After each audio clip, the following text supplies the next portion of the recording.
E se eu te dissesse que existe um lugar na terra onde, segundo a Bíblia, 4 anjos caídos foram aprisionados por um tempo determinado?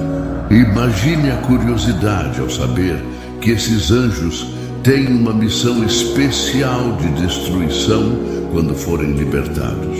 E se esse lugar não só esteve presente no início do mundo, mas também desempenhará um papel fundamental no fim dos tempos?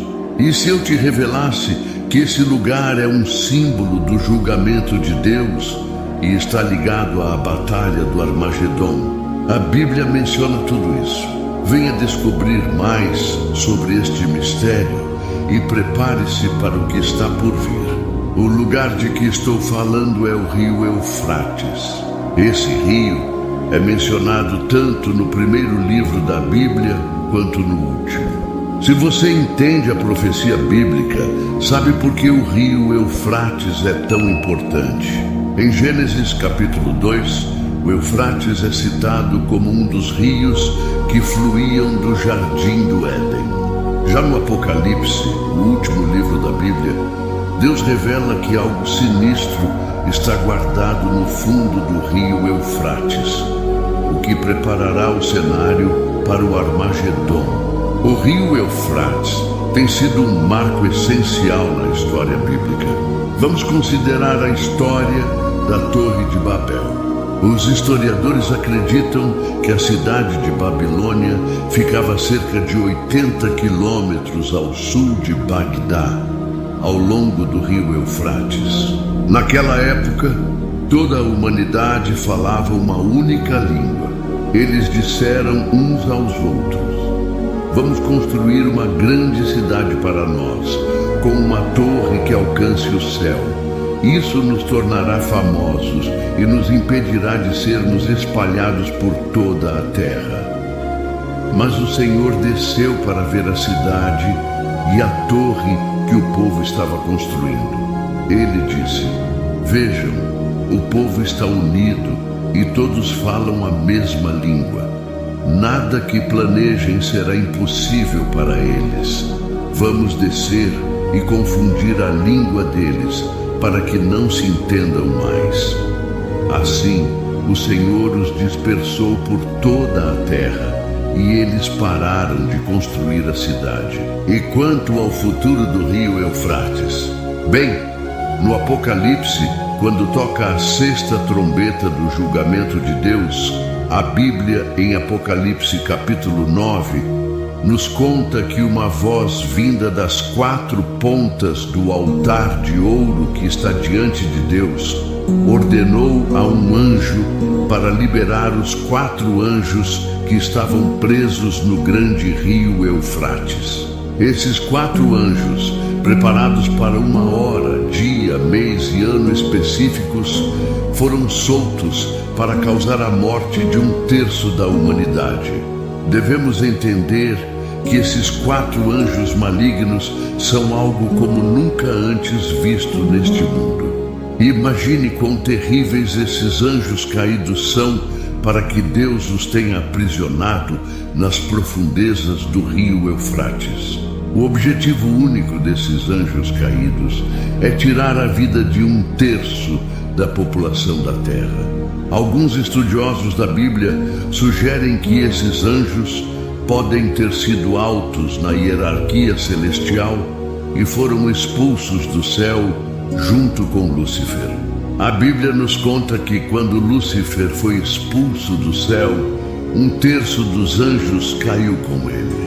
Embora não tenhamos detalhes sobre que tipo de anjos foram lançados, alguns estudiosos pensam que podem ter sido outros anjos de alta hierarquia. Eles sugerem isso porque esses 4 anjos eram tão poderosos que Deus decidiu mantê-los aprisionados até o período da tribulação. Quando são libertados, eles lideram um exército de 200 milhões de cavaleiros. Mas aqui está a questão. Não sabemos se esses cavaleiros são reais, montados em cavalos reais, ou se é simbólico de um exército demoníaco sobrenatural ou até mesmo um exército moderno. Alguns estudiosos cristãos sugerem que esses 4 anjos no fundo do Eufrates são anjos de alta patente, baseando-se em Efésios 6, versículo 12 da Bíblia, que nos diz: pois nossa luta não é contra carne e sangue, mas contra os principados, contra as potestades, contra os governadores das trevas deste século, contra as hostes espirituais da maldade nas regiões celestiais. Essa descrição nos leva a entender que o diabo governa um reino, o reino das trevas. Nesse reino, há uma estrutura organizada, há diferentes níveis de autoridade, como os principados ou espíritos principais, seguidos pelos governantes malignos das trevas e, por fim, pelas hostes espirituais de maldade, ou seja, os espíritos malignos. Alguns podem argumentar: isso é apenas interpretação. A Bíblia não é clara sobre isso. No entanto, se olharmos para o Antigo Testamento, encontraremos um exemplo disso. Houve um momento em que Daniel estava orando intensamente, buscando uma revelação de Deus sobre o futuro. Depois de 3 semanas de oração e jejum, um anjo de Deus apareceu a Daniel e compartilhou uma mensagem importante. Aqui está uma forte pista sobre a existência de espíritos principais malignos.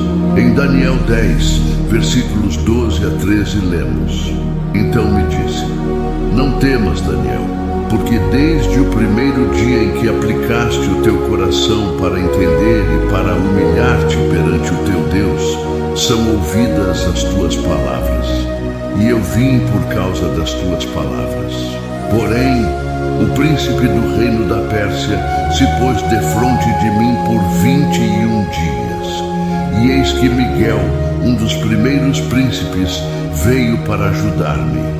E eu fiquei ali com os reis da Pérsia. Aqui vemos que, desde o primeiro dia em que Daniel começou a orar, Deus enviou um anjo para lhe dar uma resposta.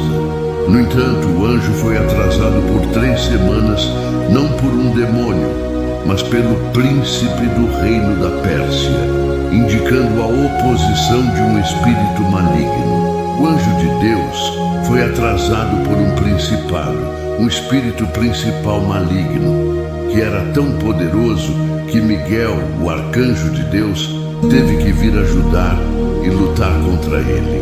Então, você vê, é uma interpretação válida considerar os anjos aprisionados no fundo do Eufrates como anjos de alta patente, talvez anjos de guerra ou extremamente malignos que se rebelaram com Lúcifer no céu. Não temos todas as respostas, mas uma coisa é certa: quando forem libertados, eles têm o poder de causar grande destruição, como é mencionado na Bíblia, onde podem matar 1/3 da humanidade.